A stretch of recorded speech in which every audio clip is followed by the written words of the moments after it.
thế bán non rồi chế đấy rồi chế ba mình mua lúc không ngò có cái bụi rồi chua hả chị biết mà mình rửa tay đĩa có mình rửa tay đĩa và tụi nó mình rửa tay đĩa nè à tụi nó xây tụi nó uống nó sẽ uống sao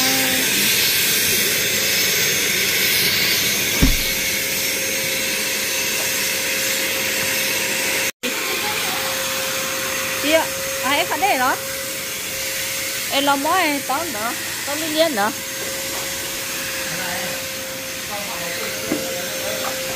ôi chị ơi chị ta cho em mất cái phần là son đây à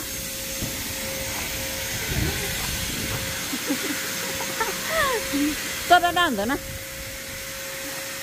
tận đấy rất to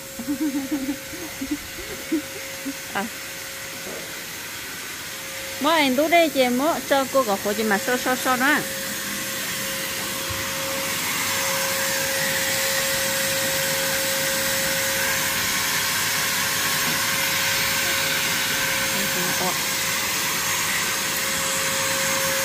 không phải so à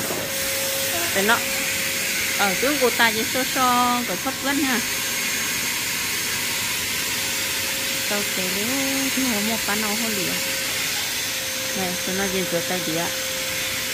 ở tụi nó rửa thế nó ở chơi mua gì bán nào mà sao sao tụi chị sao tụi ăn trắng tụi trên đây tụi nhà tụi nó ta lý xí mà na cứ chỉ tao tê đi đấy ê trời nó chứ tao tê quá chi đi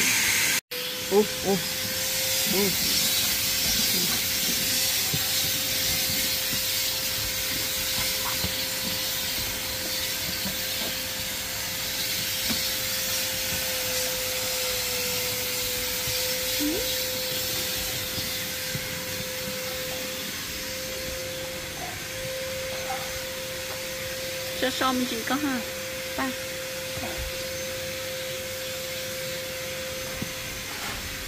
rồi tay đĩa cho nó hết cho nó đi bán ăn số chỉ用đi thâu tay nặng cho xin nha này rồi nghe tàu để tụi nè sử dụng đi cũ hết mà cho khỏi tiền bán nó là chỉ cho thái xuân đâu à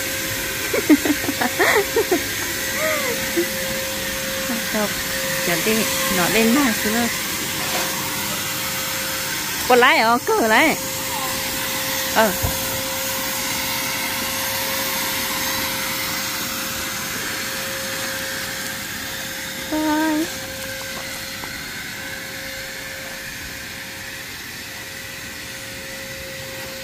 cái học của tao cho nó lâu hơn liệu cho nó trên là cái của họ sắp là liền nó chơi mong lòi chỉ tao tay giờ chỉ lại quá xí cho bán nó gì nhưng chỉ trong quá xí nè dù sợ nó chắc chè họ lười cái tiệt tạt sao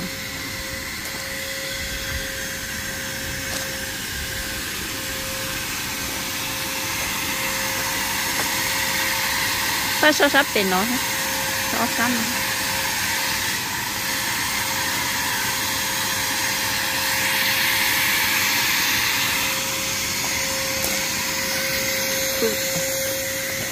Yo te tengo yo en coche.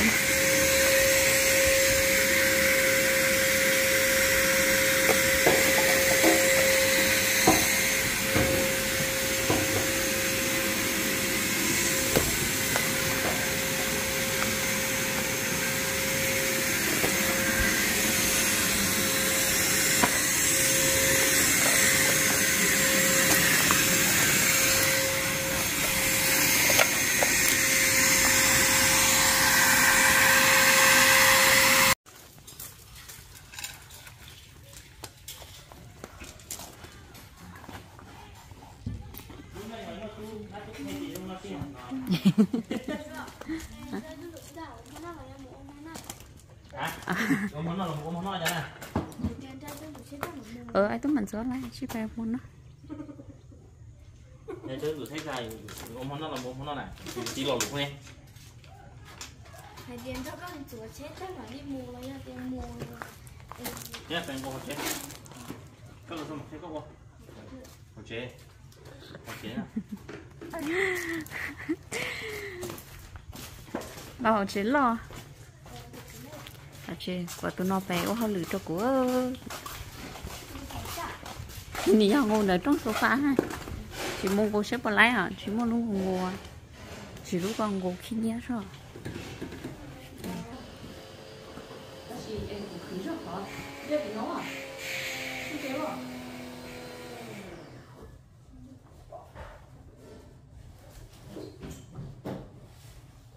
Em cháu ở đây có đó. Chị nó ăn.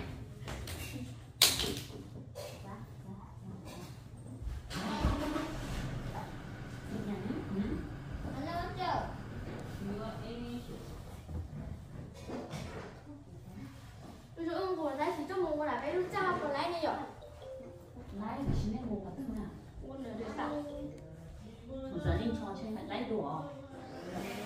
Cái thứ mình hỏi xem là nuôi cho ăn rất khó à. Đi mua cho lần kia thì mà đi tô pan lẩu à. Cái gì tôi xí. Chỉ nói với các ông phải lấy thôi, có cho cái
cán hột.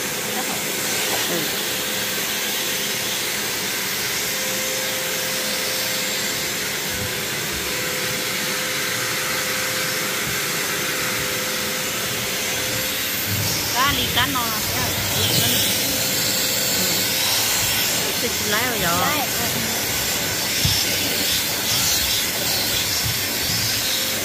quên xa rồi một cái con đó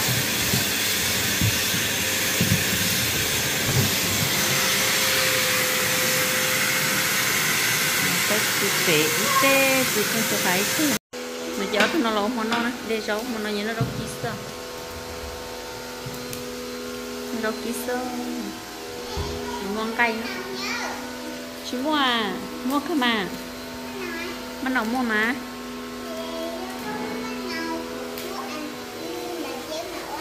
có bà bảo mà có cân ra có ly mà có tới chỗ tả rồi bật tham mua mà họ tú nè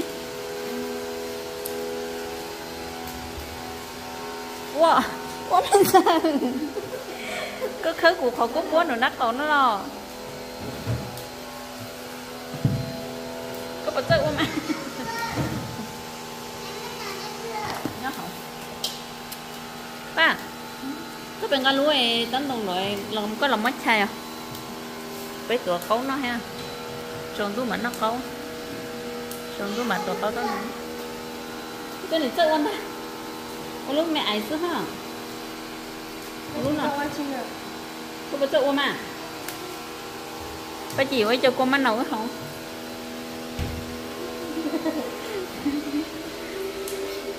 cho mình à thế có gì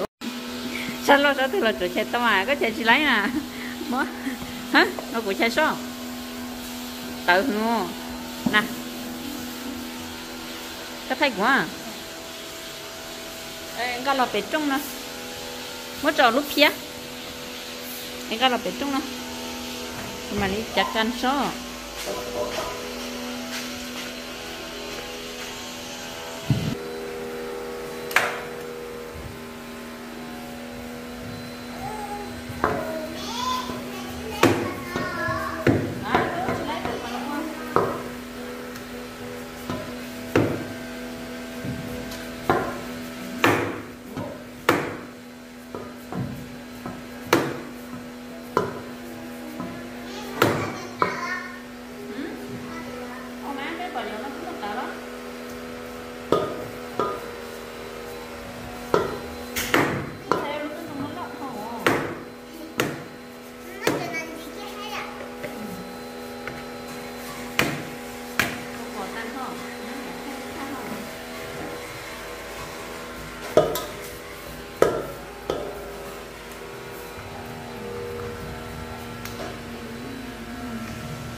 chỉ chết rồi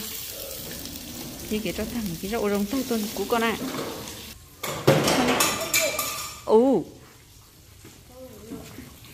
tao tuần ăn rồi không mà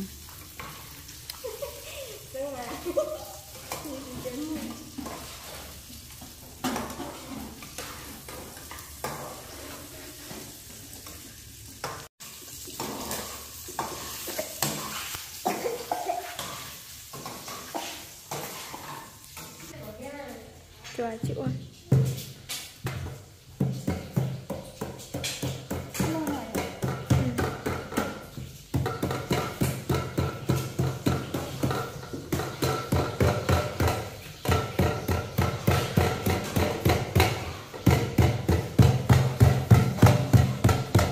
Thể ra chiều nó đi chìm đó.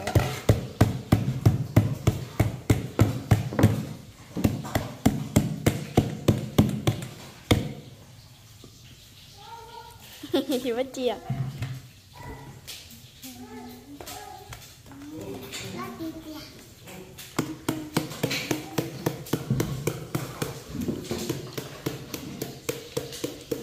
nó chơi bé tuổi câu nó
của mỗi mình nào nha cái nha mà không có bánh đấy hả thành là sao của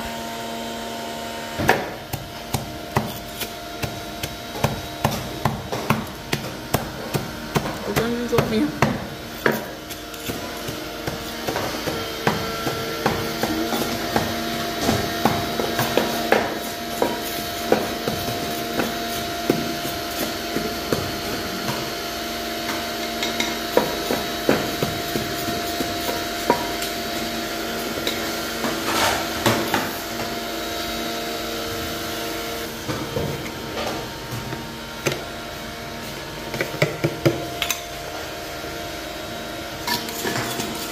Nó chỉ cho bé tụt kia tụt cái nó xem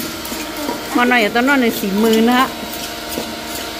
ít thì là có cá có câu chỉ nữa nè mà nó chỉ một cái chén gì vậy tụi nó chén nó rất là xỉ cho cái chén khó rất là xỉ ôi dạ cái chén lại cái trâu chỉ tuổi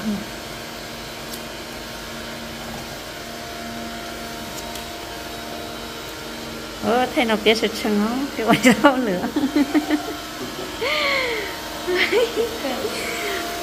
ba bảo ta có giả chuột chỉ tao tốn đồng nha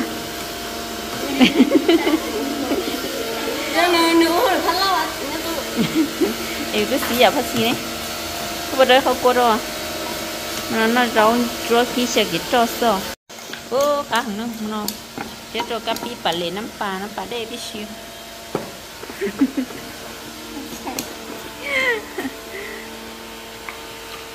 thôi nó chạy tua nữa từ gió lâu thôi chỉ chụp khi mẹ cái đấy cho mắt nào đó lẹ chỉ cá cơ luôn thì đi cho liếp lồng xương hào rồi một con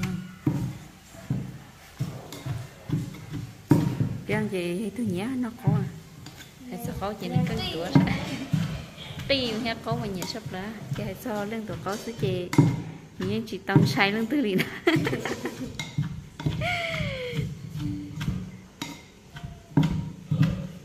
chỉ là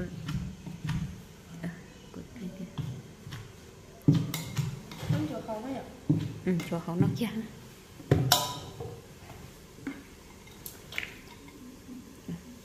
ôi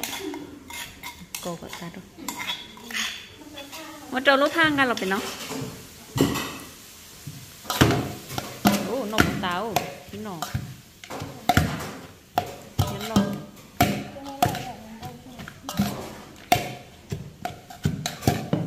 nó có gì cho rau xà lách nhá rau xà lách này nó có cá sấu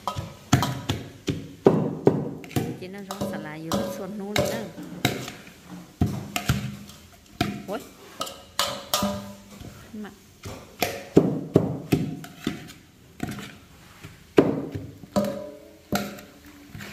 tàu à rồi sao kia nó chỉ sao để được không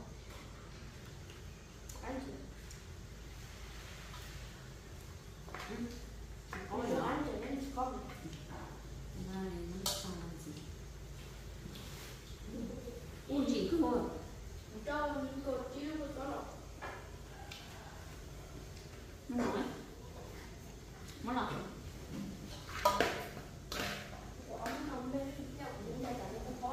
tôi biết cho nắm tàn ấy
Nhật lần con rồng